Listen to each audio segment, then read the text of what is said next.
방송통신위원장을 하시면서 사실은 많은 일도 하셨고요. 또 학자로서도 역할을 하셨는데요.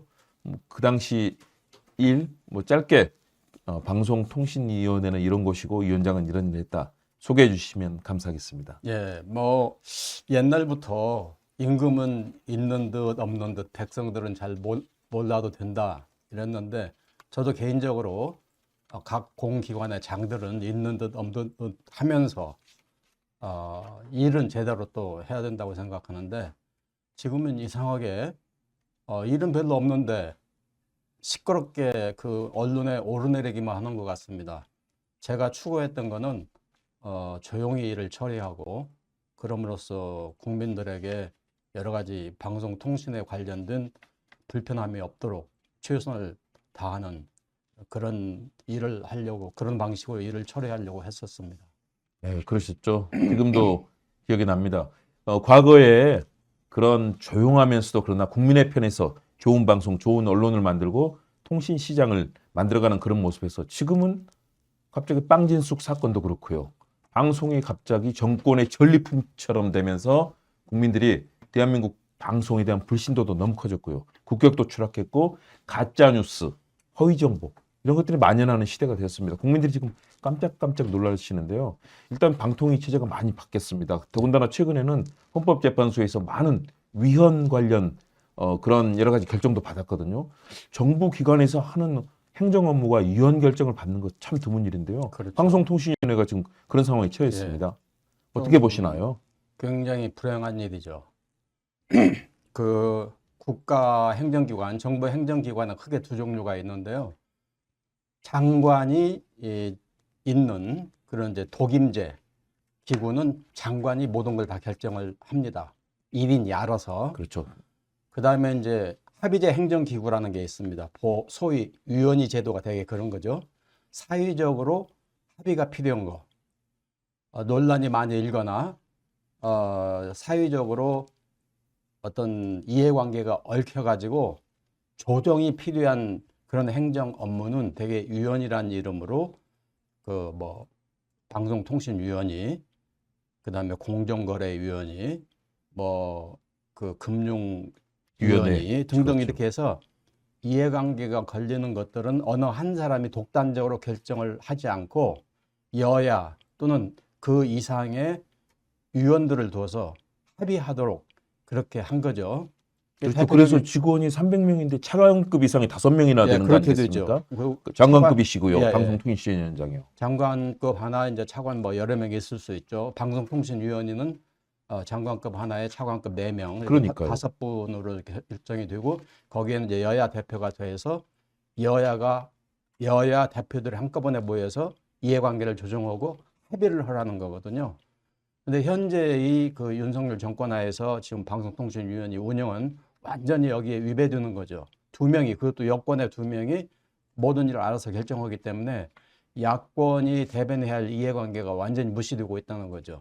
더구나 그게 언론을 장악한다든지 무슨 그 현재 정권을 갖고 있는 그 현재 집권 세력에게 유리한 무슨 그런 결정만 하는 방향으로 이게 작동이 되기 때문에 저건 굉장히 그 방송통신위의 이례적인 일이고 사실은 이제 법에 위배되는 거죠. 법의 정신과 실정 법의 구체적인 조항에 위배된다고 할 수가 있죠. 그렇죠. 5명이 합의 기관인데 2명이서 그것도 2명만 출석해서 5명이면 최소한 3명이 출석해야 그러니까 2명이 회의가 열릴 수가 있는 건데. 야당 목세 분이 한 분이라도 참여하면 좋은데 그것도 아니고 여당 목세 2분만 참여해가지고 두 사람이 다 대통령 임명 몫입니다. 그러니까, 여당 몫은 지금 없고요. 두 사람 다 대통령이 임명한 그러니까 지금 이준석 문제죠. 위원장, 김태규 부위원장이 다 그렇지 않습니까? 그러니까 그분들이 주로 결정하는 게 방송통신의 어떤 내용이나 또는 그걸 정책 수립, 이용자 보호 이 본연의 업무는 없고 그걸 일을 맡은 사람들을 선정하는 과정에서 그렇죠. 자기들에게 유리한 사람을 선정한다든지 주로 이런 일만 하고 KBS 있잖아요. 사장, EBS 사장 최근에 그래서 어제 충격적인 소식 중 하나는 이준석 위원장이 EBS 사장 김유열 사장의 직무를 정지해달라는 또 가처분 소송을 냈습니다. 그러니까요. 지난번에는 후배인 바로 직계 후배인 그 MBC의 후배인 신동호 사장을 임명을 했다가 이 부분에 대해서 법원으로부터 이제 가처분 신청이 받아들여져서 2명의 사장이 되니까 다시 또 지금 사장 직무를 정지해달라는 가처분 소송을 냈습니다. 어제 그래서 많은 분들이 깜짝깜짝 놀랐는데요. 아니 방통위원장이 이래도 되는 겁니까? 예, 그렇게 하면 안 되죠. 네. 안 되고 그거는 이제 헌재에서도 사실 지난번에 이준식 씨가 되돌아올 수 있었던 거는 그 사람이 한 일이 정당해서가 아니고 헌법재판관이 8명인데 4대 4로 이게 해서 다수 의결이 결정이 안 돼서 이제 기각되면서 이렇게 된 거거든요. 그렇지 그분이 해왔던 일을 잘해서 그렇게 된 건 아니거든요. 그걸 정당화해 준 게 아닌데 저걸 저렇게 하면 안 되는 건데 그렇죠. 계속 저렇게 하고 있다는 건 법을 무시하고 법의 정신을 완전히 존중하지 않는 거죠. 그러니까요. 더군다나 윤석열 정부에서는 그 방송법을 개정하려고 하는 그런 데 대해서 또 거부권을 행사했지 않습니까? 예, 그러니까 이사수를 확대한다든가 이런 내용이었는데요. 그러니까 이제 방송법은 다수결 원칙으로 돼 있거든요. 그리고 다수결 그러니까 재적 의원의 다수가 그러니까 한 3명 이상은 참여하도록 했는데 그게 이제 얼마나 구속력이 있는 규정이냐를 두고 이제 논란이 있어서 야당에서 그 아예 3명으로 못을 박자 이렇게 했는데 그걸 또 거부했잖아요. 그렇죠. 3명으로 예. 최소한 3명이 최소한 3명으로고 그 중에 한 합의해야 명 되는 거죠. 최소한도 이제 야당이 참여하도록 이렇게 야당을 대변하는 분이 참여하도록 해야 된다고 그랬는데 그것도 좀 많이 존중을 하지 않고 있는 거죠. 계속 그냥 2명이 계속 하겠다는 건데 왜 그렇게 그 억지를 하고 있는지 모르겠어요. 지금 실제 정권도 뭐 한 달에밖에 안 남았는데 뭐 중요한 결정이 있어도 사실 하면 안 되거든요. 차기 정부에 밀어서 알아서 하도록 이렇게 해야지. 지금 마지막 가면서 무슨 알박기 인사하는 것도 아니고 그렇게 하면 안 되는 거잖아요. 그렇죠. 예. 선출된 공직자가 아니라 임명을 받았는데 그것도 그러니까요. 사실은 이진숙 위원장은 빵진숙 위원장이라고 불릴 정도로 공급 요용하고 지금 경찰 조사 받고 있지 않습니까? 예. 그렇기 때문에 이분들이 그것도 2사람이 모든 결정을 하고 있고 이건 안 되는 거죠. 방금 위원장님 말씀하신 것처럼 새 정부에서 국민들로부터 선출받은 그런 그렇죠. 공직자에 의해서 임명된 분들이 예. 역할을 해야 되는 것이 맞는 예. 거죠. 사실상 지금 윤석열 정부는 임명이 무너졌고 윤석열 씨는 대통령직에서 파면이 됐기 때문에 그 사람이 임명한 사람들은 무슨 일을 하면 안 돼요.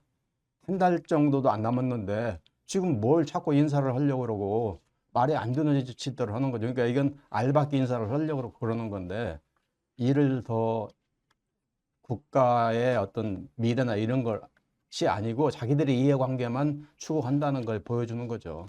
그러니까 KBS 사장 문제, EBS 사장 문제, 또 MBC 사장도 사실은 정수정학회 등을 통해서 사실은 사장을 축출하려고 했던 그런 시도들을 했다가 지금 예. 법원으로부터 제동이 걸린 것 그런 아니겠습니까? 거죠. 예. 그러니까 지금 방송통신위원회 역할은 본연의 임무가 정책을 수립하고 규제하고 이용자 보호라든가 통신시장을 제대로 정상화시키는 역할인데 그거는 하나도 없고 네, 그건 완전히 뒷전이죠. 네, 뒷전이고. 그러니까 방송사 사장단을 네, 비롯해서 이 상부를 장악하려는 그런 모습만 보이고 있는 것 아니겠습니까? 원래는 그것도 인위적으로 하면 안 되고 그 사람들이 임기가 되면 그때 이제 하면 되는 거죠. 그런데 자꾸 저렇게 방송 장악을 위해서 뭐 말은 딴소리를 하겠지만 결국 본심은 그거잖아요. 그래서 자기들이 믿을 수 있는 사람, 자기들 말을 잘 들을 수 있는 사람들을 다 지금 앉혀놓고 나가려고 그러는 건데 그게 그런 식으로 한다는 건 어떤 국가를 운영하는 기존 관례나